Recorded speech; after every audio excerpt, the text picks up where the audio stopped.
ವಾರ್ತೆಗಳ ವಿವರ. ಪಾರ್ಶ್ವವಾಯು ಮದ್ದಿಗೆಂದು ಮಂಗಳೂರು ಕಡೆ ಹೊರಟಿದ್ದ ಕುಟುಂಬವೊಂದು ಚಿಕಿತ್ಸೆ ಕೊಡಿಸಿಕೊಂಡು ವಾಪಸ್ಸಾಗುವಾಗ ಹಾಸನದ ಬಳಿ ಸಂಭವಿಸಿದ ಭೀಕರ ಕಾರು ಅಪಘಾತ ಪ್ರಕರಣದಲ್ಲಿ ಕಾರು ಚಾಲಕ ಹಾಗೂ 2 ವರ್ಷದ ಪುಟ್ಟ ಮಗು ಸೇರಿ 6 ಮಂದಿ ಸಾವನ್ನಪ್ಪಿದ್ದಾರೆ. ಭೀಕರ ಅಪಘಾತ ಮಾಹಿತಿ ತಿಳಿದ 2 ಕುಟುಂಬಗಳು ದುಃಖದ ಮಡುವಿನಲ್ಲಿ ಚಿಂತಾಕ್ರಾಂತರಾಗಿದ್ದಾರೆ.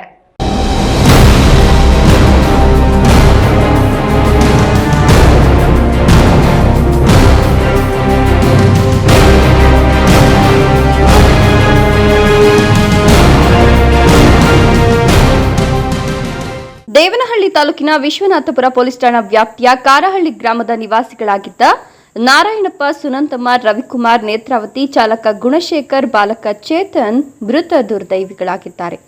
ಕಾರು ಚಾಲಕ ಗುಣಶೇಖರ್ ಚಿಕ್ಕಬಳ್ಳಾಪುರ ತಾಲೂಕಿನ ಕೊಂಡೇನಹಳ್ಳಿ ಯುವಕ ಹಾಸನದ ಬಳಿ ಭೀಕರ ಅಪಘಾತದಲ್ಲಿ ದಾರುಣವಾಗಿ ಸಾವನ್ನಪ್ಪಿದ್ದಾರೆ. ಇನ್ನು ಕಾರಹಳ್ಳಿ ಗ್ರಾಮದ ನಾರಾಯಣಪ್ಪಗೆ ಪಾರ್ಶ್ವವಾಯುವಾಗಿದ್ದ ಕಾರಣ ಚಿಕಿತ್ಸೆಗೆ ಅಂತ ಕಳೆದ ಶುಕ್ರವಾರ ಮಂಗಳೂರಿನತ್ತ ಪ್ರಯಾಣ ಬೆಳೆಸಿದ್ರು. ಇಂದು ವಾಪಸ್ ಬರುವಾಗ ಅಪಘಾತ ಸಂಭವಿಸಿದ್ದು, ನಾರಾಯಣಮ್ಮ, ಸುನಂದಮ್ಮ ದಂಪತಿಗಳಿಗೆ 2 ಹೆಣ್ಣು ಮಕ್ಕಳು ಸೇರಿದಂತೆ ಓರ್ವ ಗಂಡು ಮಗು ಇದೆ. ಹಾಗಾಗಿ ತಂದೆ ತಾಯಿಯನ್ನ ಕಳೆದುಕೊಂಡು ಮಕ್ಕಳು ತಬ್ಬಲಿಯಾಗಿದ್ದಾರೆ. ನಾರಾಯಣಪ್ಪ, ಸುನಂದಮ್ಮ ಸಾವಿನಿಂದ ಕಾರಹಳ್ಳಿ ಗ್ರಾಮದಲ್ಲಿ ಶೋಕದ ವಾತಾವರಣ ನಿರ್ಮಾಣವಾಗಿದ್ರೆ, ಇವರನ್ನ ಕರೆದುಕೊಂಡು ಹೊರಟಿದ್ದ ಕಾರು ಚಾಲಕ ಚಿಕ್ಕಬಳ್ಳಾಪುರ ತಾಲೂಕು ಕೊಂಡೇನಹಳ್ಳಿ ಗ್ರಾಮದ ಗುಣಶೇಖರ್ ಸಾವು ಅವರ ತಂದೆ ತಾಯಿ ಕುಟುಂಬದಲ್ಲಿ ದುಃಖ ಎಲ್ಲೆ ಮೀರಿದೆ.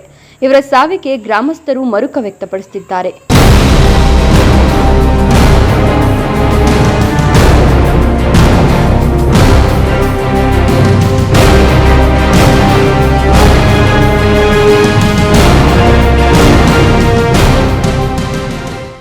KS Narayanaswamy, A news TV, Chikkaballapur. ಹಾಸನದ ಬಳಿ ಭಾನುವಾರ ಮುಂಜಾನೆ ನಡೆದ ಭೀಕರ ಅಪಘಾತದಲ್ಲಿ ಸಾವನ್ನಪ್ಪಿದ್ದ 6 ಜನ ನತದೃಷ್ಟರಲ್ಲಿ ಗಂಡ ಹೆಂಡತಿ ಸಾವಿಗೀಡಾಗಿದ್ದು, ಅನಾಥರಾದ 2 ಮಕ್ಕಳಿಗೆ ಚಿಕ್ಕಬಳ್ಳಾಪುರ ಶಾಸಕ ಪ್ರದೀಪ್ ಈಶ್ವರ್ ತಲಾ 1 ಲಕ್ಷ ಡೆಪಾಸಿಟ್ ಮಾಡಿ ಓದಿಸುವ ಜವಾಬ್ದಾರಿ ತೆಗೆದುಕೊಂಡು ಮಕ್ಕಳಿಗೆ ಧೈರ್ಯ ತುಂಬಿ ಸಾಂತ್ವನ ಹೇಳುತ್ತಿರುವ ವಿಡಿಯೋಗಳು ವೈರಲ್ ಆಗಿದ್ದು, ಶಾಸಕರ ಮಾನವೀಯ ಸ್ಪಂದನೆಗೆ ಸಾಮಾಜಿಕ ಮಾಧ್ಯಮಗಳಲ್ಲಿ ಮೆಚ್ಚುಗೆ ವ್ಯಕ್ತವಾಗಿದೆ.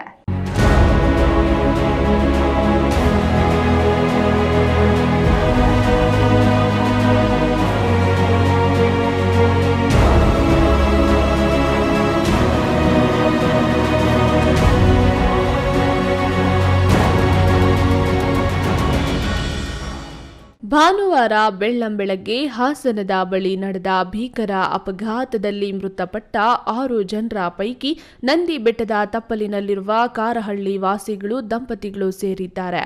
ಕಾರಹಳ್ಳಿ ರವಿಕುಮಾರ್ ಎನ್ನುವವರಿಗೆ ಚಿಕ್ಕಬಳ್ಳಾಪುರ ತಾಲೂಕು ಚಿಗಟೇನಹಳ್ಳಿಯಿಂದ ಮದುವೆಯಾಗಿದ್ದ ನೇತ್ರಾವತಿ ದಂಪತಿಗಳ 2 ಮಕ್ಕಳು ಅನಾಥರಾಗಿದ್ದಾರೆ. ಅವರು ತಾಯಿ ತವರು ಚಿಗಟೇನಹಳ್ಳಿಯಲ್ಲೇ ವಾಸವಾಗಿದ್ದರೆನ್ನುವ ಮಾಹಿತಿ ತಿಳಿದು ಅಲ್ಲಿಗೆ ಭೇಟಿ ನೀಡಿದ ಶಾಸಕ ಪ್ರದೀಪ್ ಈಶ್ವರ್ ಅವರ ಕುಟುಂಬಕ್ಕೆ ಸಾಂತ್ವನ ಹೇಳಿ ಅನಾಥರಾದ 2 ಹೆಣ್ಣು ಮಕ್ಕಳಿಗೂ ತಲಾ 1 ಲಕ್ಷ ಮುದ್ದೇನಹಳ್ಳಿ ಪೋಸ್ಟ್ ಆಫೀಸ್ನಲ್ಲಿ ಡೆಪಾಸಿಟ್ ಮಾಡಿ ಅವರ ವಿದ್ಯಾಭ್ಯಾಸದ ಖರ್ಚು ವೆಚ್ಚ ನೋಡಿಕೊಳ್ಳುವುದಾಗಿ ಆಶ್ವಾಸನೆ ನೀಡಿ ಅವರ ಮದುವೆಯು ತಾನೇ ಮಾಡಿಸುವುದಾಗಿ ಭರವಸೆ ನೀಡಿ ಮಾನವೀಯತೆ ಮೆರೆದ ಪ್ರದೀಪ್ ಈಶ್ವರ್, ಚಿಕ್ಕಂದಿನಲ್ಲಿ ನಾನು ತಂದೆ ತಾಯಿಯನ್ನ ಕಳೆದುಕೊಂಡಿದ್ದೇನೆ, ಧೃತಿಗೆಡಬೇಡಿ, ನಿಮ್ಮೊಂದಿಗೆ ನಾನು ಇದ್ದೇನೆಂದು ಆತ್ಮವಿಶ್ವಾಸ ತೋರಿಸಿ ಅವರೊಟ್ಟಿಗೆ ಬೆರೆತು ಸಾಂತ್ವನ ಹೇಳಿದ್ದಾರೆ. ಈಗ 2 ಮಕ್ಕಳು, ಒಂದು ಮಗು 6ನೇ ಕ್ಲಾಸು, ಒಂದು ಮಗು 4ನೇ ಕ್ಲಾಸ್ ಓದ್ತಾ ಇದೆ. ಸೊ ನನಗೂ ಬೆಳಗ್ಗೆಯಿಂದ ಭಾಳ ನೋವಾಯಿತು. ನಾನೀಗ ನಾಳೆನೇ 2 ಮಕ್ಕಳ ಹೆಸರಲ್ಲಿ ಮುದ್ದೇನಹಳ್ಳಿ ಪೋಸ್ಟ್ ಆಫೀಸಲ್ಲಿ ನನ್ನ ದುಡ್ಡಲ್ಲಿ ಅವರಿಬ್ಬರಿಗೂ 1 ಲಕ್ಷ ಡಿಪಾಸಿಟ್ ಮಾಡ್ತೀನಿ. ಇವರು ಮದುವೆ ವಯಸ್ಸಿಗೆ ಬಂದಾಗ ನಾನು ಶಾಸಕನಾಗಿರ್ತಾನೋ ಆಗಿರಲ್ವೋ, ಅವ್ರ ಅಣ್ಣನ ಸ್ಥಾನದಲ್ಲಿ ನಿಂತು ನಾನೇ ಮದುವೆ ಮಾಡ್ತೀನಿ. ಈಗ ಈ 2 ಮಕ್ಕಳು ನನ್ನ ವಿಧಾನಸಭಾ ಕ್ಷೇತ್ರದ ವ್ಯಾಪ್ತಿಗೆ ಬರ್ತಾ ಇರೋದ್ರಿಂದ ನಾನು 2 ಮಕ್ಕಳ ಭವಿಷ್ಯವನ್ನು ನಾನು ನೋಡ್ಕೊತೀನಿ. ಅವ್ರಿಗೇನು ಸಾಧ್ಯನೋ ನನ್ನ ಕೈಯಲ್ಲಿ ನಾನು ಮಾಡ್ತೀನಿ. ಅವ್ರ ಶಿಕ್ಷಣಕ್ಕೆ ಇದೆಲ್ಲ ಮುಗೀಲಿ, ಒಂದೊಳ್ಳೆ ಕಡೆ ಅವರು ಇಲ್ಲೇ ಓದ್ತಾರೋ ಇಲ್ಲ ಎಲ್ಲಿ ಓದ್ತಾರೋ ಅದು ನನ್ನ ಜವಾಬ್ದಾರಿ. ಈಗಾಗಲೇ ಅಪ್ಪ ಅಮ್ಮ ಎಲ್ಲರೂ 50ಕ್ಕೂ ಹೆಚ್ಚು ಮಕ್ಕಳನ್ನ ನಾನು ಓದಿಸ್ತಾ ಇದ್ದೀನಿ. ಇವ್ರ ಜವಾಬ್ದಾರಿನೂ ನಂದೇ ಅಂತ ನಾನು ಹೇಳ್ತಾ ಇದ್ದೀನಿ. KS Narayanaswamy, E news TV, Chikkaballapur.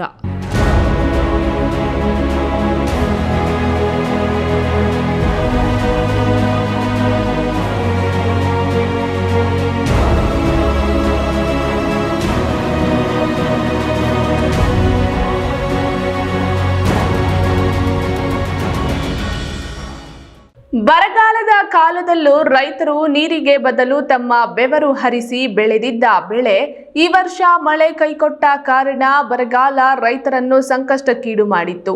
ಈ ಮಧ್ಯೆ ಧೃತಿಗೆಡಿದ ರೈತ ಬೋರ್ವೆಲ್ನಲ್ಲಿದ್ದ ನೀರು ಬಸಿದು ಬೆಳೆದಿದ್ದ ಟೊಮ್ಯಾಟೊ ಕೂಡ ಕಳಪೆ ಸಸಿ ಮಾರಾಟ ಮಾಡಿದ ಹಿನ್ನೆಲೆ ರೈತನಿಗೆ ಬೆಳೆ ಕೈಕೊಟ್ಟಿದೆ.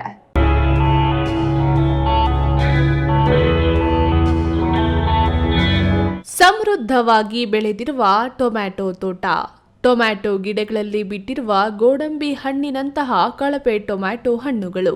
ಕಳಪೆ ಟೊಮ್ಯಾಟೊ ಹಣ್ಣುಗಳನ್ನು ತೋರಿಸಿ ಬೇಸರ ಹೊರಹಾಕುತ್ತಿರುವ ಟೊಮ್ಯಾಟೊ ಬೆಳೆದ ಮಾಲೀಕ. ಇದೆಲ್ಲ ದೃಶ್ಯಗಳು ಕಂಡು ಬಂದಿದ್ದು ಕೋಲಾರ ತಾಲೂಕು ಹೊದಲವಾಡಿ ಗ್ರಾಮದಲ್ಲಿ. ಹೊದಲವಾಡಿ ಗ್ರಾಮದ ರೈತ ಮಣಿಕರಾವ್ ಎಂಬುವರ ತಮ್ಮ 2 ಎಕರೆ ಭೂಮಿಯಲ್ಲಿ ಟೊಮ್ಯಾಟೊ ಬೆಳೆ ಬೆಳೆದಿದ್ರು. ಕಳೆದ ವರ್ಷ ಬರಗಾಲ ಆವರಿಸಿದ್ದ ಹಿನ್ನೆಲೆಯಲ್ಲಿ ಬೆಳೆಯಂತೂ ಕೈಕೊಟ್ಟಿತ್ತು. ಹಾಗಾಗಿ ಬೋರ್ವೆಲ್ನಲ್ಲಿ ಇದ್ದ ಅಲ್ಪ ಸ್ವಲ್ಪ ನೀರನ್ನೇ ಬಸಿದು ಕೊನೆ ಪಕ್ಷ ತಮಗಿರುವ 2 ಎಕರೆ ಭೂಮಿಯಲ್ಲಿ ಟೊಮ್ಯಾಟೊ ಆದ್ರೂ ಬೆಳೆಯೋಣ ಎಂದು ನಿರ್ಧರಿಸಿ ಬೆಳೆ ಮಾಡಿ ಕೈ ಸುಟ್ಟುಕೊಂಡಿದ್ದಾನೆ. ಟೊಮ್ಯಾಟೊ ಸಸಿ ನಾಟಿ ಮಾಡಿದ ನಂತರದಲ್ಲಿ ಉತ್ತಮವಾಗಿ ಹಾರೈಕೆ ಮಾಡಿ ಬೆಳೆಸಲಾಗುತ್ತಿತ್ತು. ಆದರೆ ಟೊಮ್ಯಾಟೊ ಗಿಡಗಳು ಹಣ್ಣು ಬಿಡುವ ಕಾಲಕ್ಕೆ ಸರಿಯಾಗಿ ಟೊಮ್ಯಾಟೊ ಸಸಿ ಕಳಪೆಯಾಗಿರುವ ಪರಿಣಾಮ ಗೋಡಂಬಿ ಹಣ್ಣಿನಂತೆ ಟೊಮ್ಯಾಟೊ ಹಣ್ಣುಗಳು ಬಿಡುತ್ತಿದ್ದು ಇದು ಸಂಪೂರ್ಣ ಕಳಪೆಯಾಗಿದೆ. ಇದನ್ನು ಮಾರುಕಟ್ಟೆಯಲ್ಲಿ ಮಾರಾಟ ಮಾಡಲಾಗದೆ ಇತ್ತ ಗಿಡಗಳನ್ನು ತೋಟದಲ್ಲೂ ಉಳಿಸಿಕೊಳ್ಳಲಾಗದ ಪರಿಸ್ಥಿತಿಯಲ್ಲಿ ರೈತ ಮಣಿಕರಾವ್ ಇದ್ದಾರೆ. 2 ಎಕರೆ ಟೊಮ್ಯಾಟೊ ಬೆಳೆ ಬೆಳೆಯಲು ಸುಮಾರು 5 ಲಕ್ಷ ರು ಹಣ ಖರ್ಚು ಮಾಡಲಾಗಿದೆ. ಆದರೆ ಈಗ ಕಳಪೆ ಸಸಿ ಮಾರಾಟ ಮಾಡಿರುವ ಹಿನ್ನೆಲೆ 1 ರೂಪಾಯಿ ಆದಾಯ ಇಲ್ಲದೆ ಸಂಪೂರ್ಣ ನಷ್ಟ ಅನುಭವಿಸುವ ಸ್ಥಿತಿ ಎದುರಾಗಿದೆ ಎಂದು ರೈತ ಮಣಿಕರಾವ್ ಕಣ್ಣೀರು ಹಾಕುತ್ತಿದ್ದಾನೆ. Satish, news TV, Kolar. ಇದೀಗ ವಿರಾಮದ ನಂತರ ಈ ನ್ಯೂಸ್ ಟಿವಿ ಮುಂದುವರಿಯುತ್ತದೆ. ಈಗ ಒಂದು 4 ವರ್ಷದ ಕೆಳಗೆ ನನ್ನ ಗ್ಯಾಸ್ ಟ್ರಬಲ್ ಶುರು ಆಗಿತ್ತು. ಹೊಟ್ಟೆ ನೋವು, ಎದೆ ನೋವು, ಮಸಲ್ಸ್ ನೋವು ತಿಳ್ಕೊಳಕ್ 10 ಪರೀಕ್ಷೆಗಳು. ಒಂದಿನ ಟಿವಿ ನೋಡ್ತಾ ಇದ್ದೆ. ಹೊಟ್ಟೆಗೆ ಬರ್ತಕ್ಕಂತ 180 ಸಮಸ್ಯೆಗಳಿಗೂ ರಾಮಬಾಣವಾಗಿ ಅಮೃತ ಬಿಂದು ಇದೆ. ನಾನು ಅಮೃತ ಬಿಂದು ತಗೊಳಕ್ ಶುರು ಮಾಡಿದಾಗಿಂದ ಆರಾಮಾಗಿದ್ದೀನಿ. ಪಾಪ್ಕಾರ್ನ್ ಬೆಳೆಯುವ ರೈತರಿಗೆ ಸಂತಸದ ಸುದ್ದಿ. ಅಧಿಕ ಇಳುವರಿ, ಅಧಿಕ ದರ ಬರುವ ಬೇಡಿಕೆಯುಳ್ಳ ಅಮೆರಿಕನ್ ಹೈಬ್ರಿಡ್ W2037 ಪಾಪ್ಕಾರ್ನ್ ಬಿತ್ತನೆ ಬೀಜ ನಾಟಿ ಮಾಡಿ 1 ಎಕರೆಗೆ 25 ರಿಂದ 30 ಕ್ವಿಂಟಾಲ್ ಇಳುವರಿ ಪಡೆಯಿರಿ. ಅಮೆರಿಕ ದೇಶದಿಂದ ಆಮದು ಮಾಡಿಕೊಂಡು ಪೆರೆಸಂದ್ರದ ಎಸಲೆಂಟ್ ಟ್ರೇಡರ್ಸ್ ಹೈಬ್ರಿಡ್ ಪಾಪ್ಕಾರ್ನ್ ಬೀಜಗಳನ್ನು ಮಾರಾಟ ಮಾಡುತ್ತಿದೆ. ಅಧಿಕ ಇಳುವರಿ ಜೊತೆಗೆ ಉತ್ತಮ ಬೆಲೆ, ಬಿತ್ತನೆ ಬೀಜ ಖರೀದಿಸಿದ ರೈತರಿಂದ ಫಸಲನ್ನು ನಾವೇ ಖರೀದಿಸುತ್ತೇವೆ. ಬೆಸ್ಟ್ ಪಿಯು ಮತ್ತು ಡಿಗ್ರಿ ಕಾಲೇಜ್ ಚಿಕ್ಕಬಳ್ಳಾಪುರ. ಬೋಧನಾ ಕ್ಷೇತ್ರದಲ್ಲಿ 30 ವರ್ಷಗಳ ಅನುಭವ ಇರುವ ಡಾಕ್ಟರ್ ರಘುನಾಥ್ ಸಾರಥ್ಯದಲ್ಲಿ ನಡೆಯುತ್ತಿರುವ ಶಿಕ್ಷಣ ಸಂಸ್ಥೆಗಳು. ಪಿಯು ಮತ್ತು ಡಿಗ್ರಿಯಲ್ಲಿ ಜಿಲ್ಲೆಯಲ್ಲಿ ಉತ್ತಮ ಫಲಿತಾಂಶ ಸಾಧಿಸಿರುವ ಏಕೈಕ ಕಾಲೇಜ್. ನೀಟ್, JEE ಕೋಚಿಂಗ್ ನೀಡಲಾಗುತ್ತದೆ. ಪಿಯು ಮತ್ತು ಡಿಗ್ರಿಗೆ ದಾಖಲಾತಿಗಳು ಪ್ರಾರಂಭವಾಗಿದೆ. ಶ್ರೀ ಭೈರವೇಶ್ವರ ವಿದ್ಯಾಸಂಸ್ಥೆ, ಕೈವಾರ ಕ್ರಾಸ್, ಕೈವಾರ, ಚಿಂತಾಮಣಿ ತಾಲೂಕು, ಚಿಕ್ಕಬಳ್ಳಾಪುರ ಜಿಲ್ಲೆ. ಪ್ರಾಥಮಿಕ ಮತ್ತು ಪ್ರೌಢಶಾಲಾ ಶಿಕ್ಷಕರು ಬೇಕಾಗಿದ್ದಾರೆ. ಸಮಾಜ ವಿಜ್ಞಾನ ಶಿಕ್ಷಕರು, ಪ್ರಾಥಮಿಕ ಮತ್ತು ಪ್ರೌಢಶಾಲೆ ಹಾಗೂ ಇಂಗ್ಲಿಷ್ ಶಿಕ್ಷಕರು, ಪ್ರೌಢಶಾಲೆ, CBSE ಪಠ್ಯಕ್ರಮದಲ್ಲಿ ಆಂಗ್ಲ ಮಾಧ್ಯಮದಲ್ಲಿ ಬೋಧಿಸುವ ಉತ್ತಮ ನುರಿತ ಶಿಕ್ಷಕರು ಬೇಕಾಗಿದ್ದಾರೆ. ತಮ್ಮ ಬಯೋಡೇಟಾವನ್ನು ಈ ಕೆಳಕಂಡ ಇಮೇಲ್ಗೆ ಕಳುಹಿಸಿ. ಆಯ್ಕೆಯಾಗುವ ಶಿಕ್ಷಕರಿಗೆ ವಸತಿ ಸೌಲಭ್ಯದೊಂದಿಗೆ ಆಕರ್ಷಕ ಸಂಬಳ ನೀಡಲಾಗುವುದು. ವಿರಾಮದ ನಂತರ ಈ ನ್ಯೂಸ್ ಟಿವಿಗೆ ಸ್ವಾಗತ. ಸಂಬಂಧಿಕನ ಸೋಗಿನಲ್ಲಿ ಮದುವೆ ಮನೆಗೆ ಬಂದು ಎಲ್ಲರನ್ನ ಮಾತನಾಡಿಸುತ್ತಾ ಓಡಾಡುವ ವ್ಯಕ್ತಿ ಚಿನ್ನದ ನೆಕ್ಲೆಸ್ ಧರಿಸಿದ್ದ ಮಹಿಳೆಯೊಬ್ಬಳ ಮೇಲೆ ಪೆಪ್ಪರ್ ಸ್ಪ್ರೇ ಹೊಡೆದು ರೂಮಿನೊಳಗೆ ತಳ್ಳಿ ಚಿನ್ನದ ಸರವನ್ನ ಕಸಿದು ಪರಾರಿಯಾಗುವಾಗ ಕಳ್ಳ ಸಿಕ್ಕಿಬಿದ್ದಿದ್ದು ಕಲ್ಯಾಣ ಮಂಟಪದಲ್ಲಿದ್ದವರು ಧರ್ಮದೇಟು ನೀಡಿ ಪೊಲೀಸರಿಗೆ ಒಪ್ಪಿಸಿರುವ ಘಟನೆ ಭಾನುವಾರ ಬೆಳಗ್ಗೆ ನಡೆದಿದೆ. ಮದುವೆ ಮನೆಯಲ್ಲಿ ಚಿನ್ನದ ನೆಕ್ಲೆಸ್ ಕಳುವು ಮಾಡಿ ಸಿಕ್ಕಿ ಬಿದ್ದ ಕಳ್ಳನಿಗೆ ಸಾರ್ವಜನಿಕರು ಧರ್ಮದೇಟು ನೀಡಿ ಪೊಲೀಸರಿಗೆ ಒಪ್ಪಿಸಿರುವ ಘಟನೆ ಗೌರಿಬಿದನೂರು ನಗರದಲ್ಲಿ ನಡೆದಿದೆ. ಗೌರಿಬಿದನೂರು ನಗರದ ಸಾಯಿ ಕೃಷ್ಣ ಫಂಕ್ಷನ್ ಹಾಲ್ನಲ್ಲಿ ಭಾನುವಾರ ಬೆಳಗ್ಗೆ ಮದುವೆ ನಡೆಯುತ್ತಿದ್ದ ಸಂದರ್ಭದಲ್ಲಿ ಮದುವೆಗೆ ಬಂದವನ ರೀತಿಯಲ್ಲಿ ಎಲ್ಲರನ್ನ ಮಾತನಾಡಿಕೊಂಡು ಬರುತ್ತಿದ್ದ ಆಂಧ್ರಪ್ರದೇಶದ ಪರಗಿ ಮೂಲದ ನರೇಶ್ ಮದುವೆಗೆ ಬಂದಿದ್ದ ಯಶವಂತಪುರ ಶ್ವೇತಾ ಅವರಿಗೆ ಏನೋ ಕೇಳುವ ಬೀಳುವ ರೀತಿಯಲ್ಲಿ ಬಂದು ಬಾಯಿ ಮುಚ್ಚಿ ಪೇಪರ್ ಸ್ಪ್ರೇ ಹೊಡೆದು ರೂಮಿನ ಒಳಗಡೆ ತಳ್ಳಿ ಓಡಿ ಹೋಗುತ್ತಿದ್ದ ಸಮಯದಲ್ಲಿ ಜೋರಾದ ಶಬ್ದ ಮತ್ತು ಕಿರುಚಾಟ ಕೇಳಿ ಅಲ್ಲೇ ಇದ್ದ ಮದುವೆಗೆ ಬಂದವರು ಕಳ್ಳನನ್ನ ಹಿಡಿದು ಜಾಡಿಸಿದ್ದಾರೆ. ಇನ್ನು ಘಟನೆಗೆ ಸಂಬಂಧಿಸಿದಂತೆ ಗೌರಿಬಿದನೂರು ನಗರ ಠಾಣೆಯ ಪೊಲೀಸರು ಮತ್ತು ಸಿಬ್ಬಂದಿಗಳು ಸ್ಥಳಕ್ಕೆ ಭೇಟಿ ನೀಡಿ ಆರೋಪಿಯನ್ನ ವಶಕ್ಕೆ ಪಡೆದು ದೂರನ್ನ ದಾಖಲಿಸಿಕೊಂಡು ಮುಂದಿನ ಕ್ರಮ ಕೈಗೊಂಡಿದ್ದಾರೆ. Pradeep news TV Gauribidanur. ಬಿರು ಬೇಸಿಗೆಯಿಂದಾಗಿ ಸತತ 2 ತಿಂಗಳು ಒಣಗಿ ಬೆಂದು ಹೋಗಿದ್ದ ಭೂಮಿಗೆ ಕಳೆದ 1 ವಾರದಿಂದ ಮಳೆರಾಯ ಕರುಣೆ ತೋರಿ ಮಳೆ ಸುರಿಸುತ್ತಿದ್ದಾನೆ. ಆದರೆ ಬೀಳುವ ಮಳೆ ಹದ ತಪ್ಪಿ ಬಿರುಗಾಳಿ ಸಮೇತ ನೆಲಕ್ಕಪ್ಪಳಿಸುತ್ತಿರುವುದರಿಂದ ತರಕಾರಿ ಬೆಳೆಗಳು ಹಾಳಾಗುತ್ತಿವೆ. ಹವಾಮಾನ ವೈಪರೀತ್ಯದಿಂದಾಗಿ ತೋಟದಿಂದ ಮಾರುಕಟ್ಟೆಗೆ ಬಾರದ ಕಾರಣ ಮಾರುಕಟ್ಟೆಯಲ್ಲಿ ಈಗ ಎಲ್ಲಾ ತರಕಾರಿಗಳ ಬೆಲೆ ಗಗನಕ್ಕೇರಿಟ್ಟಿದೆ. ಕೊತ್ತಂಬರಿ ಸೊಪ್ಪು ಕೆಜಿಗೆ 300 ರೂಗಳಾಗಿದ್ದರೆ ಬೀನ್ಸ್, ಟೊಮ್ಯಾಟೊ 100 ರಿಂದ 150 ಆಸುಪಾಸಿನಲ್ಲಿದೆ.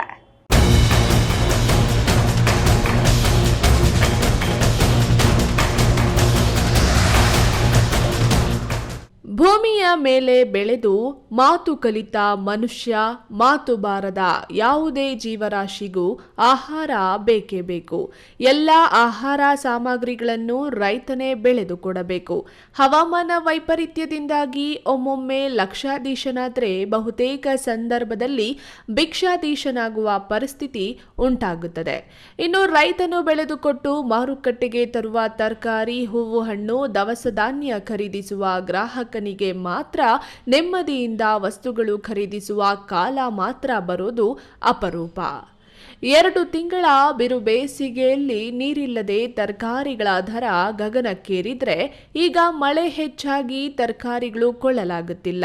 ಇತ್ತೀಚೆಗೆ ಬಿದ್ದ ಬಿರುಗಾಳಿ ಸಮೇತ ಮಳೆಗಾಳಿಗೆ ಕೆಲವು ತರಕಾರಿಗಳು ತೋಟಗಳಲ್ಲೇ ನಷ್ಟವಾಗುತ್ತಿರುವುದಕ್ಕೆ ಹವಾಮಾನ ವೈಪರೀತ್ಯ ಕಾರಣ. ಕೆಲವು ಹಣ್ಣು ತರಕಾರಿಗಳು ಮಾರುಕಟ್ಟೆಗೆ ಬಾರದೆ ಹೆಚ್ಚು ಕಡಿಮೆ ಆಗಿದೆ. ಇವತ್ತಿನ ಮಾರುಕಟ್ಟೆ ದರದಲ್ಲಿ ಕೊತ್ತಂಬರಿ ಸೊಪ್ಪು ಕೆಜಿಗೆ 300 ರೂಪಾಯಿಗಳಾಗಿದ್ದರೆ ಹುರುಳುಕಾಯಿ 150 ರಿಂದ 200, ಟೊಮಾಟೊ 70 ರಿಂದ 80, ಶುಂಠಿ ಬೆಳ್ಳುಳ್ಳಿ 200 ರೂಪಾಯಿ, ಕ್ಯಾರೆಟ್ ನವಿಲುಕೋಸು 70 ರಿಂದ 80 ರೂಪಾಯಿ ಆಗಿದೆ. ಇನ್ನು ವಾತಾವರಣ ತಂಪಾಗಿದ್ದರಿಂದ 10 ರೂಪಾಯಿಗೆ ಮಾರಾಟವಾಗುತ್ತಿದ್ದ ಸೌತೆಕಾಯಿ ಈಗ ದಿಢೀರನೆ ಕುಸಿದು 3-4 ರೂಪಾಯಿಗೆ ಸಿಗುತ್ತಿದೆ. ನೆಲಗಡಲೆ ಆನ್ ಸೀಸನ್ ಕಾಲ 70 ರಿಂದ 80 ರೂಪಾಯಿಗೆ ಸಿಗುತ್ತಿದೆ. ಮೆಣಸಿನಕಾಯಿ ಮತ್ತು ನುಗ್ಗೆಕಾಯಿ ಮಾತ್ರ 50 ರಿಂದ 70 ರೂಪಾಯಿ ಆಸುಪಾಸಿನಲ್ಲಿ ಸಿಗುತ್ತಿದ್ದು ಆವರೇಜ್ ದರಕ್ಕೆ ಇಳಿದಿದೆ. ಲೇಡಿ ಫಿಂಗರ್ ಕೂಡ 60 ರಿಂದ 70 ರೂಪಾಯಿ ಕೆಜಿಗೆ ಸಿಗುತ್ತಿದೆ.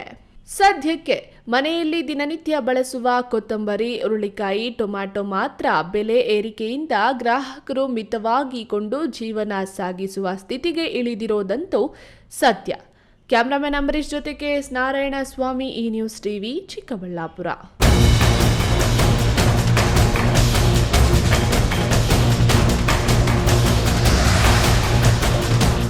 ಯುವಕರು ದುಶ್ಚಟಗಳಿಗೆ ದಾಸರಾಗದಂತೆ ದೈಹಿಕ ಮತ್ತು ಮಾನಸಿಕವಾಗಿ ಸದೃಢ ಹೊಂದಲು ಕ್ರೀಡೆಗಳು ಸಹಕಾರಿಯಾಗಿವೆ ಎಂದು ಬೆಂಗಳೂರು ಅಂತಾರಾಷ್ಟ್ರೀಯ ವಿಮಾನ ನಿಲ್ದಾಣ ಯೋಜನಾ ಪ್ರಾಧಿಕಾರ ನಿಗಮದ ನಿರ್ದೇಶಕ ಸಿ ಪ್ರಸನ್ನಕುಮಾರ್ ತಿಳಿಸಿದರು.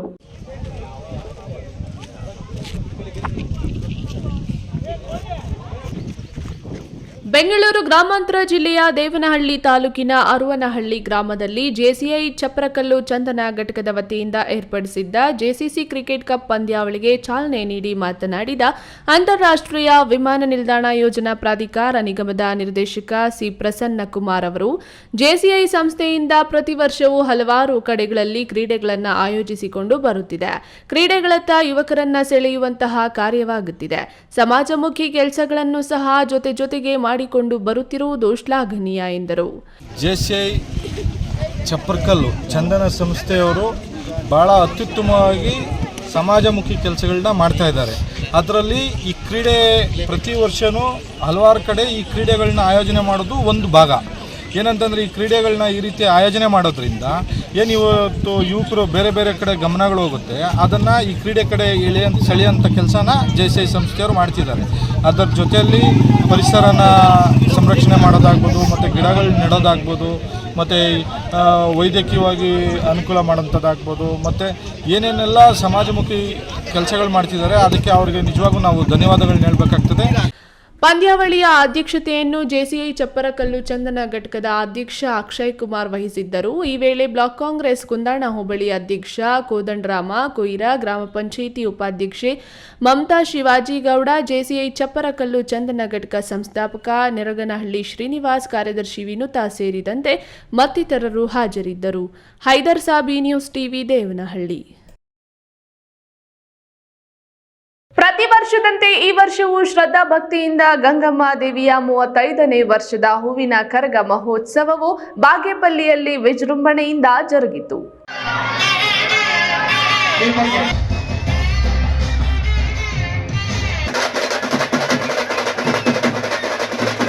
ಬಾಗೇಪಲ್ಲಿ ಪಟ್ಟಣದ ಶ್ರೀ ಗಂಗಮ್ಮ ದೇವಾಲಯದಿಂದ ಹೂವಿನ ಕರಗ ಹೊತ್ತ ಮೇಲೂರಿನ ಧರ್ಮೇಂದ್ರ ಅವರು ಶನಿವಾರ ರಾತ್ರಿಯೆಲ್ಲ ನೃತ್ಯಗಳನ್ನು ಮಾಡಿ ಭಾನುವಾರ ಬೆಳಗ್ಗೆಯವರೆಗೂ ಪಟ್ಟಣ ಸುತ್ತಾಡಿದ್ರು. ಈ ಕರಗ ಮಹೋತ್ಸವವನ್ನು ಸಹಸ್ರಾರು ಭಕ್ತರು ಕಣ್ತುಂಬಿಕೊಂಡ್ರು. ತಮಟೆ ಹಾಗೂ ವಾದ್ಯದ ನಾದಕ್ಕೆ ತಕ್ಕಂತೆ ಕರಗ ಹೊತ್ತವರು ಹೆಜ್ಜೆ ಹಾಕಿದ್ರು. ಶಾಸಕ ಎಸ್ಎನ್ ಸುಬ್ಬಾರೆಡ್ಡಿಯವರು ಶ್ರೀ ಗಂಗಮ್ಮ ದೇವಿಯ ಹೂವಿನ ಕರಗಕ್ಕೆ ವಿಶೇಷ ಪೂಜೆ ಸಲ್ಲಿಸಿ ಚಾಲನೆ ಕೊಟ್ಟರು.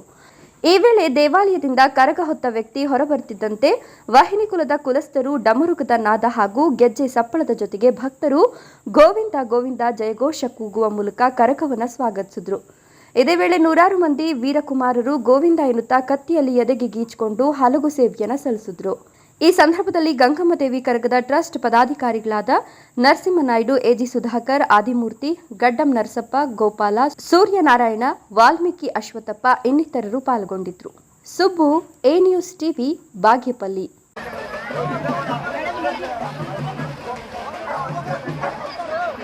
ಆಗ್ನೇಯ ಶಿಕ್ಷಕರ ಕ್ಷೇತ್ರದ ಅಭ್ಯರ್ಥಿ ಶ್ರೀನಿವಾಸ್ ರಾಜಕೀಯ ಕುಟುಂಬದಿಂದ ಬಂದವರು. ಅವರದೇ ಶಿಕ್ಷಣ ಸಂಸ್ಥೆಗಳು ಇದ್ದು ಶಿಕ್ಷಕರ ಸಮಸ್ಯೆ ಸ್ವತಃ ಅವರಿಗೆ ಮನವರಿಕೆಯಾಗಿದೆ. ಆದ್ದರಿಂದ ಈ ಬಾರಿ ಕಾಂಗ್ರೆಸ್ ಪಕ್ಷದ ಅಭ್ಯರ್ಥಿಗೆ ನಿಮ್ಮ ಮತ ನೀಡಿ ಎಂದು ಮಾಜಿ ಸಚಿವ ಶಿವಶಂಕರ್ ರೆಡ್ಡಿ ಮನವಿ ಮಾಡಿದ್ರು. ಮರೀಚಿಕೆ ಯಾಕಂತೇಳಿದ್ರೆ ಶಾಶ್ವತ ಅನುದಾನ ರಹಿತ ಅಂತೇಳಿ ನಮಗೆ ಅನುಮೋದನೆ ಕೊಡುವಂಥದ್ದು. ಶಿಕ್ಷಣ ಸಂಸ್ಥೆಗಳ ನವೀಕರಣದ ವರ್ಷದ ರಿನ್ಯೂವಲ್ ವಿಚಾರಕ್ಕೆ ತಂದ್ರೆ ಇತ್ತೀಚಿನ ಸುತ್ತೋಲೆಗಳು ಗೌರಿಬಿದನೂರು ನಗರ ಹೊರವಲಯದಲ್ಲಿರುವ ಶಿರಡಿ ಸಾಯಿಬಾಬಾ ದೇವಾಲಯದ ಆವರಣದಲ್ಲಿ ಆಗ್ನೇಯ ಶಿಕ್ಷಕರ ಕ್ಷೇತ್ರದ ಅಭ್ಯರ್ಥಿ ಡಿಟಿ ಶ್ರೀನಿವಾಸ್ ಪರ ಶಾಸಕ ಕೆಎಚ್ ಪುಟ್ಟಸ್ವಾಮಿ ಗೌಡ, ಮಾಜಿ ಸಚಿವ ಎನ್ಎಚ್ ಶಿವಶಂಕರ್ ರೆಡ್ಡಿ ಮತಯಾಚನೆ ಮಾಡಿದರು. ಮಾಜಿ ಸಚಿವ ಎನ್ಎಚ್ ಶಿವಶಂಕರ್ ರೆಡ್ಡಿ ಮಾತನಾಡಿ, ಶ್ರೀನಿವಾಸ್ ಅವರು ರಾಜಕೀಯ ಕುಟುಂಬದಿಂದ ಬಂದವರು. ಹಾಗೆ ಅವರದ್ದೇ ಶಿಕ್ಷಣ ಸಂಸ್ಥೆಗಳಿದ್ದು ಶಿಕ್ಷಕರ ಸಮಸ್ಯೆ ಸ್ವತಃ ಅವರಿಗೆ ಮನವರಿಕೆಯಾಗಿದೆ. ಈ ಹಿಂದೆ ಬಿಜೆಪಿ ಪಕ್ಷದ ಅಭ್ಯರ್ಥಿ 3 ಬಾರಿ ಗೆದ್ದು ಹೋಗಿ ಏನು ಕೆಲಸ ಮಾಡಿದ್ದಾರೆ ಎಂಬುದು ನೀವೇ ಅರಿಯಬೇಕು. ಸಮಸ್ಯೆಗಳು, ಕಷ್ಟಗಳು ಹಾಗೆ ಇವೆ. ಈ ಬಾರಿ ಕಾಂಗ್ರೆಸ್ ಪಕ್ಷದ ಅಭ್ಯರ್ಥಿಗೆ ನಿಮ್ಮ ಮತ ನೀಡಿ ಎಂದರು. ಇವತ್ತು ಶ್ರೀನಿವಾಸ್ ಅವರು ಎಲ್ಲ ವಿಚಾರಗಳನ್ನು ಬಹಳ ಸವಿಸ್ತಾರವಾಗಿ ಹೇಳಿದ್ದಾರೆ. ಶಿಕ್ಷಕರ ಸಮಸ್ಯೆಗಳೇನು, ಅದು ನೇಮಕಾತಿಯಲ್ಲಿರ್ಬೋದು ಅಥವಾ ನಮ್ಮ ಟ್ರಾನ್ಸ್ಫರ್ಸ್ ವಿಷಯದಲ್ಲಿರ್ಬೋದು, ಪ್ರಮೋಷನ್ಸ್ ವಿಷಯದಲ್ಲಿರ್ಬೋದು, ಪೇ ಸ್ಕೇಲ್ಸ್ ವಿಷಯದಲ್ಲಿರ್ಬೋದು, ಇವೆಲ್ಲ ಕೂಡ ಕಾಲದಿಂದ ಕಾಲಕ್ಕೆ ಏನೆಲ್ಲ ಬದಲಾವಣೆಗಳು ತಂದರೂ ಕೂಡ ಸರ್ಕಾರದಲ್ಲಿ ಬಂದಂಥ ಅನೇಕ ಸರ್ಕಾರಗಳಲ್ಲಿ ಕೂಡ ಇನ್ನೂ ಹಲವಾರು ಸಮಸ್ಯೆಗಳು ಹಾಗೆ ಉಳ್ಕೊಂಡಿರ್ತಕ್ಕಂಥದ್ದು ನಿಮಗೆ ಗೊತ್ತಿರ್ತಕ್ಕಂಥ ವಿಚಾರ. ಹಿಂದಿನ ವಿಧಾನಸಭೆ ಚುನಾವಣೆಯಲ್ಲಿ ಕಾಂಗ್ರೆಸ್ ಪಕ್ಷ ಬಹಳ ಸ್ಪಷ್ಟವಾಗಿ ತಮ್ಮ ಪ್ರಮುಖವಾದಂಥ ಬೇಡಿಕೆಗಳನ್ನು ಈಗಾಗಲೇ ಪ್ರಣಾಳಿಕೆಯಲ್ಲಿ ಘೋಷಣೆ ಮಾಡಿ ಕೂಡ ಇವತ್ತು 7th pay commission pay scales ಕೊಡ್ತೀವಿ ಅಂತೇಳಿ ಆಶ್ವಾಸನೆ ಕೊಟ್ಟಿದ್ರು. ಅದ್ರ ಪ್ರಕಾರದಂತೆ ಇವತ್ತು ಸರ್ಕಾರ ಕೂಡ ಬದ್ಧವಾಗಿದೆ, ಅದನ್ನು ಅನುಷ್ಠಾನ ಮಾಡ್ತಕ್ಕಂಥದ್ದು ಕೂಡ. ಅಭ್ಯರ್ಥಿ ಡಿಟಿ ಶ್ರೀನಿವಾಸ್ ಮಾತನಾಡಿ, ಖಾಸಗಿ ಶಿಕ್ಷಕರ ಸಮಸ್ಯೆ ನನಗೆ ಗೊತ್ತು. ಅವರಿಗೆ ಸೇವಾ ಭದ್ರತೆ ಇಲ್ಲ, ವೇತನ ಇನ್ನಿತರ ಸಮಸ್ಯೆಗಳು ಹಾಗೆ ಇವೆ. ಅವರಿಗೆ 2 ಲಕ್ಷದವರೆಗೂ ವಿಮಾ ಸೌಲಭ್ಯ ಒದಗಿಸಲು ಪ್ರಾಮಾಣಿಕ ಪ್ರಯತ್ನ ಮಾಡುವೆ ಎಂದರು. ಶಿಕ್ಷಕರಿಗೆ ಸೇವಾ ಭದ್ರತೆ ಮರೀಚಿಕೆ ಯಾಕಂತೇಳಿದ್ರೆ ಶಾಶ್ವತ ಅನುದಾನ ರಹಿತ ಅಂತೇಳಿ ನಮಗೆ ಅನುಮೋದನೆ ಕೊಡುವಂಥದ್ದು. ಶಿಕ್ಷಣ ಸಂಸ್ಥೆಗಳ ನವೀಕರಣದ ವರ್ಷದ ರಿನ್ಯೂವಲ್ ವಿಚಾರಕ್ಕೆ ತಂದ್ರೆ ಇತ್ತೀಚಿನ ಸುತ್ತೋಲೆಗಳು, fire safety certificate, PWD certificate, ಈ ಥರ ಹಲವಾರು ನಿಬಂಧನೆಗಳನ್ನು ಹಾಕಿ 30 ವರ್ಷ 40 ವರ್ಷ ಸೇವೆ ಕೊಡೋವರೆಗೂ, ಹೊಸದಾಗಿ ಪ್ರಾರಂಭ ಮಾಡೋವರೆಗೂ ವ್ಯತ್ಯಾಸ ಇಲ್ದಿರ ಮಾಡಿದ್ದಾರೆ. ನಮ್ಮ ಸರ್ಕಾರ ಬಂದಮೇಲೆ ಅದಕ್ಕೆ 1 ವರ್ಷದವರೆಗೂ ಯಾವುದೇ ರಿಸ್ಟ್ರಿಕ್ಷನ್ ಮಾಡಬೇಡಿ, ಮುಂದಿನ ದಿನಗಳಲ್ಲಿ ನಾವು ನಿರ್ಣಯ ತಗೊಂಡಿರೋದ್ರಿಂದ ಶಿಕ್ಷಣ ಸಂಸ್ಥೆಗಳ ಮಾಲೀಕರು ಸ್ವಲ್ಪ ನಿಟ್ಟುಸಿರು ಬಿಡೋ ಥರ ಆಗಿದೆ. ನಾವುಗಳು ಸಹ ಸರ್ಕಾರದಲ್ಲಿ ಇತ್ತೀಚಿನ ಪುಟ್ಟಣ್ಣವರು ಎಲೆಕ್ಷನ್ ಮಾಡುವಂಥ ಸಂದರ್ಭದಲ್ಲಿ ಖಾಸಗಿ ಶಿಕ್ಷಣ ಸಂಸ್ಥೆಗಳಲ್ಲಿ ಕೆಲಸ ಮಾಡ್ತಿರುವಂಥ ಶಿಕ್ಷಕರಿಗೆ ಕನಿಷ್ಠ 2 ಲಕ್ಷಗಳಿಗೆ ಕಡಿಮೆ ಇಲ್ದಿರ ಆರೋಗ್ಯ ವಿಮೆಯನ್ನು ಕೊಡಬೇಕು ಅಂತೇಳಿ ಮುಖ್ಯಮಂತ್ರಿಗಳು ಸಂಬಂಧಪಟ್ಟ ಸಚಿವರ ಗಮನಕ್ಕೆ ತಂದಿದ್ದೇವೆ. ಈ ನಿಟ್ಟಿನಲ್ಲಿ ಮುಂದಿನ ದಿನಗಳಲ್ಲಿ ಖಾಸಗಿ ಶಿಕ್ಷಕರ ಒಳಿತನ್ನ ಕಾಪಾಡೋ ನಿಟ್ಟಿನಲ್ಲಿ ನಾವೊಂದು ಪ್ರಾಮಾಣಿಕ ಪ್ರಯತ್ನ ಮಾಡ್ತೇವೆ. ಈ ವೇಳೆ ಹನುಮಂತ ರೆಡ್ಡಿ, ಕೆಎಚ್ಇ ಸಂಸ್ಥೆ ಶ್ರೀನಿವಾಸ್ ಗೌಡ, ಕಾಂಗ್ರೆಸ್ ಬ್ಯಾಂಕ್ ಮುಖ್ಯ ನಿರ್ದೇಶಕ ಮರಳೂರು ಕಾರ್ಯನಿರ್ವಾಹಕ ಎನ್ಎಚ್ ಪ್ರಕಾಶ್ ರೆಡ್ಡಿ, ಕಲ್ಲಿನಾಯಕನಹಳ್ಳಿ ಗೋಪಿ, ಖಾಸಗಿ ಶಾಲೆ ಶಿಕ್ಷಕರು ಮತ್ತಿತರರು ಹಾಜರಿದ್ದರು. Pradeep, news TV, Gauribidanur. ಇಂದು ಮುಂಜಾನೆ ಹಸಿರು ಸ್ವಯಂ ಸೇವಾ ಸಂಸ್ಥೆ ಚಿಕ್ಕಬಳ್ಳಾಪುರ ಇವರ ತಂಡ ಚಿಕ್ಕಬಳ್ಳಾಪುರ ತಾಲೂಕಿನ ಕೇತೇನಹಳ್ಳಿ ಜಲಪಾತ ಅರಣ್ಯ ಪ್ರದೇಶದಲ್ಲಿ ಮಳೆ ನೀರಿನ ಸುಂದರ ಜಲಪಾತವನ್ನ ವೀಕ್ಷಿಸಲು ಬರುವ ಜನರಿಂದಾಗಿ ಅರಣ್ಯದಲ್ಲಿ ಪ್ಲಾಸ್ಟಿಕ್ ಹಾವಳಿ ಹೆಚ್ಚಿದ್ದು ಎಲ್ಲವನ್ನ ಸ್ವಚ್ಛಗೊಳಿಸಿ ಸಾರ್ಥಕತೆ ಮೆರೆದಿದ್ದಾರೆ. ಮುಂಗಾರು ಮಳೆ ಶುರುವಾಗಿರುವ ಹಿನ್ನೆಲೆಯಲ್ಲಿ ನೀರಿನಲ್ಲಿ ಪ್ಲಾಸ್ಟಿಕ್ ಹರಿದು ಹೋಗೋದನ್ನು ತಡೆಯಲು ಚಿಕ್ಕಬಳ್ಳಾಪುರ ಹಸಿರು ಸ್ವಯಂ ಸೇವಾ ಸಂಸ್ಥೆ ಸ್ವಯಂ ಸೇವಕರಿಂದ ಅರಣ್ಯದಲ್ಲಿ ಸ್ವಚ್ಛತೆ ಮಾಡಿ ಪ್ಲಾಸ್ಟಿಕ್ ಮುಕ್ತ ಮಾಡಿ ಸುಮಾರು 10 ಚೀಲಗಳ ಪ್ಲಾಸ್ಟಿಕ್ ಸಂಗ್ರಹ ಮಾಡಿ ಘನತ್ಯಾಜ್ಯ ನಿರ್ವಹಣಾ ಘಟಕಕ್ಕೆ ನೀಡಿದ್ದಾರೆ. ಈ ವೇಳೆ ಪ್ರವಾಸಿಗರಲ್ಲಿ ಮನವಿ ಮಾಡಿರುವ ಅವರು ಸುಂದರ ತಾಣಗಳನ್ನು ವೀಕ್ಷಿಸಲು ಹೋಗೋದು ತಪ್ಪಲ್ಲ, ಆದರೆ ಅಲ್ಲಿ ಎಂಜಾಯ್ ಮಾಡಿ ಕುಡಿದು ತಿಂದು ಬಿಸಾಡುವ ಪ್ಲಾಸ್ಟಿಕ್ ಬಾಟಲಿ, ಪ್ಲಾಸ್ಟಿಕ್ ಪೇಪರ್, ಆಟಿಕೆಗಳನ್ನು ತಾವೇ ಹೊತ್ತೊಯ್ದು ತ್ಯಾಜ್ಯ ನಿರ್ವಹಣಾ ಘಟಕಕ್ಕೆ ನೀಡಿದ್ರೆ ಪ್ರವಾಸಿ ತಾಣ ಇನ್ನಷ್ಟು ಸ್ವಚ್ಛ ಹಾಗೂ ಸುಂದರವಾಗಿ ಕಾಣ್ತದೆ. ಇಲ್ಲಿಂದ ಬಂದ ನಿಮಗೂ ಖುಷಿ ಆಗ್ತದೆ ಅನ್ನೋ ಸಂದೇಶವನ್ನ ನೀಡಿದ್ದಾರೆ. ಸ್ವಯಂ ಸೇವಾ ಸಂಸ್ಥೆ ವತಿಯಿಂದ ಕೇತನಹಳ್ಳಿ ಅರಣ್ಯ ಭಾಗದಲ್ಲಿ ಪ್ಲಾಸ್ಟಿಕ್ ನಿರ್ಮೂಲನೆ ಕಾರ್ಯಕ್ರಮವನ್ನು ಹಮ್ಮಿಕೊಂಡಿದ್ದೇವೆ. ನಾವು ಪ್ರವಾಸಿಗರಲ್ಲಿ ಮಾಡಿಕೊಳ್ಳುವ ಕಳಕಳಿಯ ಮನವಿ ಏನೆಂದರೆ, ದಯವಿಟ್ಟು ನಿಮ್ಮ ಬಳಿ ಬಳಕೆಗೆ ತಂದಂಥ ಪ್ಲಾಸ್ಟಿಕ್ಕನ್ನು ನೀವೇ ಎತ್ತುಕೊಂಡು ಹೋಗಿ ವಿಂಗಡಣೆ ವಿಭಾಗದಲ್ಲಿ ಹಾಕಬೇಕು. ದಯವಿಟ್ಟು ಕಾಡಲ್ಲಿ ಪ್ಲಾಸ್ಟಿಕ್ಕನ್ನು ಬಳಸಬೇಡಿ ಮತ್ತು ಎಸೆಯಬೇಡಿ. ಈ ಸಂದರ್ಭದಲ್ಲಿ ಹಸಿರು ಸ್ವಯಂ ಸೇವಕರಾದ ಮಧು, ಹೇಮಂತ್, ಪ್ರಣವ್, ಹರ್ಷ, ಅಜಯ್, ವಿಜಯ್, ಗೌಡ, ಗಗನ್, ಆಕಾಶ್, ಯಶ್ಮಿತ್, ಆನಂದ್, ಮಹೇಶ್ ಸ್ವಚ್ಛತೆಯಲ್ಲಿ ಪಾಲ್ಗೊಂಡಿದ್ರು. KS Narayanaswamy, A news TV, Chikkaballapur. ಪರಿಸರ ನಾಶದಿಂದ ಹವಾಮಾನ ವೈಪರೀತ್ಯ ಉಂಟಾಗಿ ಮಳೆ ಇಲ್ಲದೆ ಬರಗಾಲದ ಛಾಯೆ ಆವರಿಸಿ ಅಂತರ್ಜಲ ಮಟ್ಟ ಕುಸಿಯುತ್ತಿದೆ.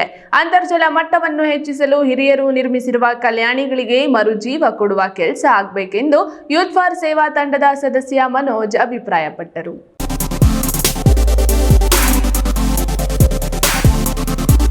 ಗುಡಿಬಂಡೆ ಪಟ್ಟಣದ ಸಂತೆ ಮೈದಾನದ ಪಕ್ಕದಲ್ಲಿರುವ ಬೆಳಗಿರಿ ರಂಗನ ಬಾವಿಯಲ್ಲಿ ಗ್ರಾಮ ವಿಕಾಸ್ ಯೂತ್ ಫಾರ್ ಸೇವಾ ಸಂಸ್ಥೆಯ ಸದಸ್ಯರು ಹೂಳೆತ್ತುವ ಕೆಲಸವನ್ನು ಮಾಡಿದರು. ಈ ಸಂದರ್ಭದಲ್ಲಿ ಮಾತನಾಡಿದ ಯೂತ್ ಫಾರ್ ಸೇವಾ ತಂಡ ಸದಸ್ಯ ಮನೋಜ್, ಬರಗಾಲದಿಂದ ಎಲ್ಲೆಲ್ಲೂ ಕುಡಿಯುವ ನೀರಿಗೂ ಹಾಹಾಕಾರ ಎದುರಾಗಿದೆ. ಅಂತರ್ಜಲ ಮಟ್ಟ ಪಾತಾಳಕ್ಕೆ ಕುಸಿದಿದೆ. ಪ್ರತಿಯೊಬ್ಬರೂ ಅಂತರ್ಜಲ ಮಟ್ಟ ಕುಸಿಯುತ್ತಿರುವ ಬಗ್ಗೆ ಮಾತನಾಡುತ್ತಿದ್ದಾರೆಯೇ ವಿನಃ ಹೆಚ್ಚಿಸಲು ಬೇಕಾದ ಕ್ರಮ ತೆಗೆದುಕೊಳ್ಳುವಲ್ಲಿ ವಿಫಲರಾಗುತ್ತಿದ್ದು, ಹಿಂದಿನ ಕಾಲದಲ್ಲಿ ಯಾವುದೇ ಕೊಳವೆ ಬಾವಿಗಳು ಇರಲಿಲ್ಲ. ಆಗ ಕಲ್ಯಾಣಿಗಳು, ಬಾವಿಗಳು, ಕೆರೆ, ಕುಂಟೆಗಳೇ ಜನರಿಗೆ ನೀರಿನ ಮೂಲವಾಗಿತ್ತು. ಮುಂದಿನ ಪೀಳಿಗೆಯು ಶುದ್ಧ ನೀರನ್ನ ಕುಡಿಯಬೇಕಾದ್ರೆ ಇರುವ ಬಾವಿ, ಕಲ್ಯಾಣಿ, ಕೆರೆ, ಕುಂಟೆಗಳು ಅಭಿವೃದ್ಧಿಯಾಗಿ ನೀರು ಶೇಖರಣೆಯಾಗಬೇಕು. ಆಗ ಮಾತ್ರ ಮುಂದಿನ ಪೀಳಿಗೆ ಬದುಕಲು ಸಾಧ್ಯ. ಇಲ್ಲವಾದರೆ ಪೆಟ್ರೋಲ್ನ ರೀತಿಯಲ್ಲಿ ನೀರನ್ನ ಖರೀದಿ ಮಾಡಲು ಸರತಿ ಸಾಲಿನಲ್ಲಿ ನಿಲ್ಲಬೇಕಾಗುತ್ತದೆ ಎಂದರು.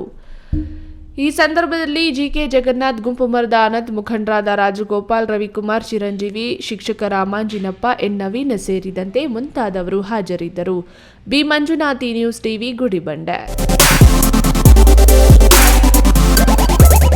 ಸರ್ ಸ್ಟೇಡಿಯಂನಲ್ಲಿ ಇದೇ ಮೊದಲ ಬಾರಿಗೆ ಅಥ್ಲೆಟಿಕ್ಸ್ ಮೀಟ್ ಹಮ್ಮಿಕೊಳ್ಳಲಾಗಿದ್ದು 15 ವರ್ಷಗಳ ಕಾಲ ಹಾಕಿ ಕೋಚ್ ಆಗಿ ಸೇವೆ ಸಲ್ಲಿಸಿದ್ದ ನನಗೆ ಇವತ್ತು ಫ್ರೆಂಡ್ಸ್ ಅಥ್ಲೆಟಿಕ್ಸ್ ಕ್ಲಬ್ನಿಂದ ಹಮ್ಮಿಕೊಂಡಿರುವ ಈಶಾ ಅಥ್ಲೆಟಿಕ್ ಮೀಟ್ 2024 ಕಂಡು ಖುಷಿಯಾಗಿದೆ.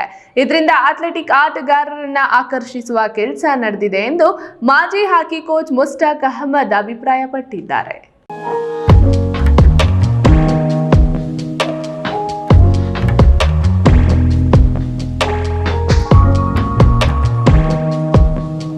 ಚಿಕ್ಕಬಳ್ಳಾಪುರ ಸರ್ ಎಂವಿ ಕ್ರೀಡಾಂಗಣದಲ್ಲಿ ಫ್ರೆಂಡ್ಸ್ ಅಥ್ಲೆಟಿಕ್ ಕ್ಲಬ್ನಿಂದ ಇಶಾ ಅಥ್ಲೆಟಿಕ್ ಮೀಟ್ 2024 ಹಮ್ಮಿಕೊಳ್ಳಲಾಗಿತ್ತು.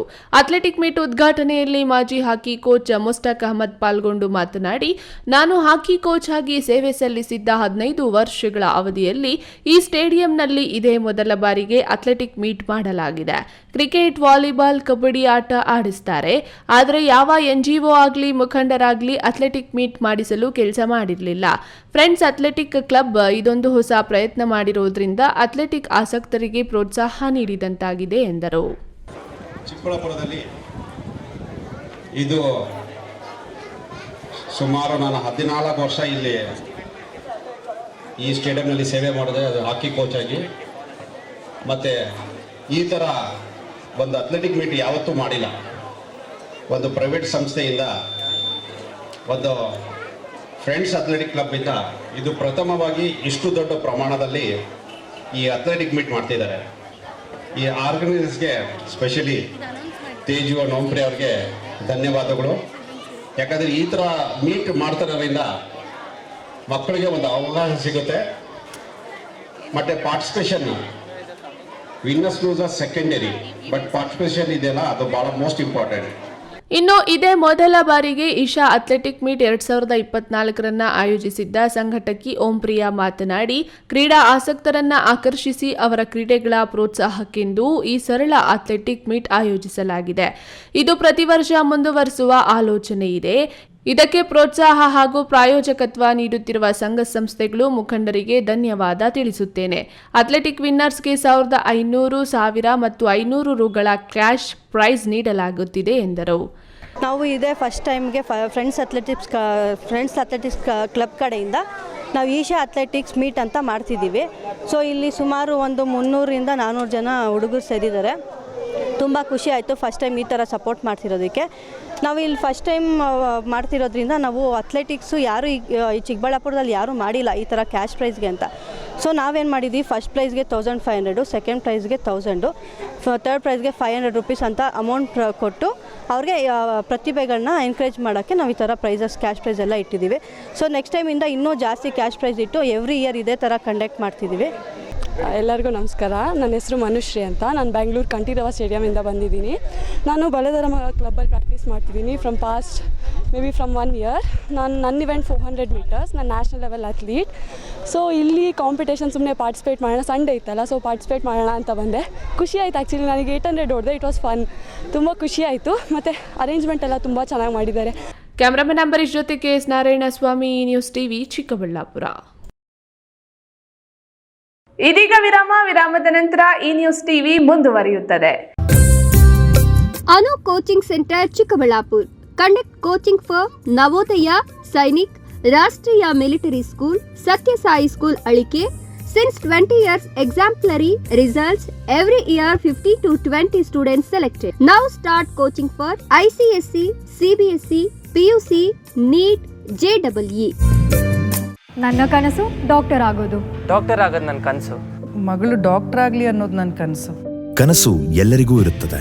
ಇಂಕ ಡಾಕ್ಟರ್ ಓಡ್ಪಂದು ಭಾರಿ ಆಸೆ ಉಂಡು. ಮೆಡಿಕಲ್ ಓದೋಣ ನಡ ಸ್ವಪ್ನ.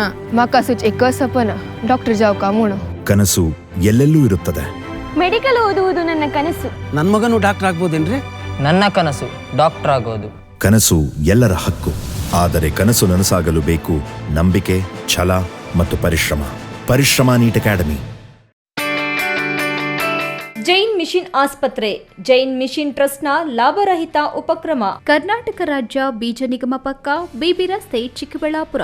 ದಶಕಗಳಿಂದ ಆರೋಗ್ಯ ಕ್ಷೇತ್ರದಲ್ಲಿ ಲಾಭರಹಿತವಾಗಿ ಸೇವೆ ಸಲ್ಲಿಸುತ್ತಿರುವ ಜೈನ್ ಮಿಷನ್ ಆಸ್ಪತ್ರೆ ದಿನದ 24 ಗಂಟೆ ತುರ್ತು ಚಿಕಿತ್ಸೆಯಿಂದ ಹಿಡಿದು ಎಲ್ಲಾ ಕಾಯಿಲೆಗಳಿಗೂ ಇಲ್ಲಿ ಚಿಕಿತ್ಸೆ ಲಭ್ಯ. ದೂರವಾಣಿ ಸಂಖ್ಯೆ 08156295108. ತುರ್ತು ಸಹಾಯವಾಣಿ 6364464470. ವಿರಾಮದ ನಂತರ ಈ ನ್ಯೂಸ್ ಟಿವಿಗೆ ಮತ್ತೆ ಸ್ವಾಗತ. ಇದೀಗ ಸಂಕ್ಷಿಪ್ತ ಸುದ್ದಿ.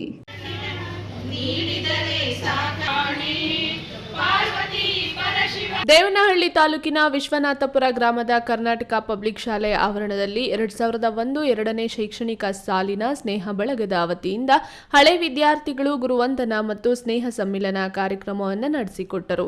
ಗುರುವಂದನಾ ಮತ್ತು ಸ್ನೇಹ ಸಮ್ಮಿಲನ ಕಾರ್ಯಕ್ರಮವನ್ನು ಶಿಕ್ಷಕರು ಉದ್ಘಾಟಿಸಿದರು. 2001-2ನೇ ಸಾಲಿನಲ್ಲಿ ಶಾಲೆಯಲ್ಲಿ ವ್ಯಾಸಂಗ ಮಾಡಿದ ಸುಮಾರು 50ಕ್ಕೂ ಹೆಚ್ಚು ವಿದ್ಯಾರ್ಥಿಗಳು ಶಾಲಾ ಶಿಕ್ಷಕರೊಂದಿಗೆ ಶಾಲಾ ಘಟ್ಟದಲ್ಲಿ ಆದಂತಹ ಅನುಭವಗಳನ್ನು ಹಂಚಿಕೊಳ್ಳುವುದರ ಮೂಲಕ ಮೆಲುಕು ಹಾಕಿದ್ರು. ಹಳೆ ವಿದ್ಯಾರ್ಥಿಗಳಲ್ಲಿ ಶೈಕ್ಷಣಿಕ, ರಾಜಕೀಯ ಮತ್ತು ಬಿಸಿನೆಸ್ಗಳಲ್ಲಿ ತೊಡಗಿಸಿಕೊಂಡಿರುವ ಬಗ್ಗೆ ಕಿರುಪರಿಚಯ ಮಾಡಿಕೊಟ್ಟರು. ಶಾಲೆಯ ಹಳೆ ಶಿಕ್ಷಕರಾಗಿರುವ ಪ್ರಾಂಶುಪಾಲ ಕರುಣಾಕರನ್, ನಿವೃತ್ತ ಮುಖ್ಯ ಶಿಕ್ಷಕ ಪರಶುರಾಮ, ನಾಗಪ್ಪ, ತಿಮ್ಮಪ್ಪ ಗೌಡ, ಹನುಮಂತಪ್ಪ, ಶ್ರೀನಿವಾಸ್, ಉಮರ್ಜಿ, ಮಂಗಳಾ, ಕುಸುಮ ಮತ್ತು ಮಂಜುನಾಥ್ ಶಿಕ್ಷಕರನ್ನ ಅಭಿನಂದಿಸಿ ಗೌರವಿಸಲಾಯಿತು. ಈ ವೇಳೆ 2001-2ನೇ ಸಾಲಿನ SSLC ಹಳೆ ವಿದ್ಯಾರ್ಥಿಗಳು ಹಾಜರಿದ್ದರು. ಧನ್ಯವಾದಗಳು. ದಿನನಿತ್ಯದ ಸುದ್ದಿ ಸ್ವಾರಸ್ಯಕ್ಕಾಗಿ ತಪ್ಪದೆ ವೀಕ್ಷಿಸಿ ಈ ನ್ಯೂಸ್ ಟಿವಿ.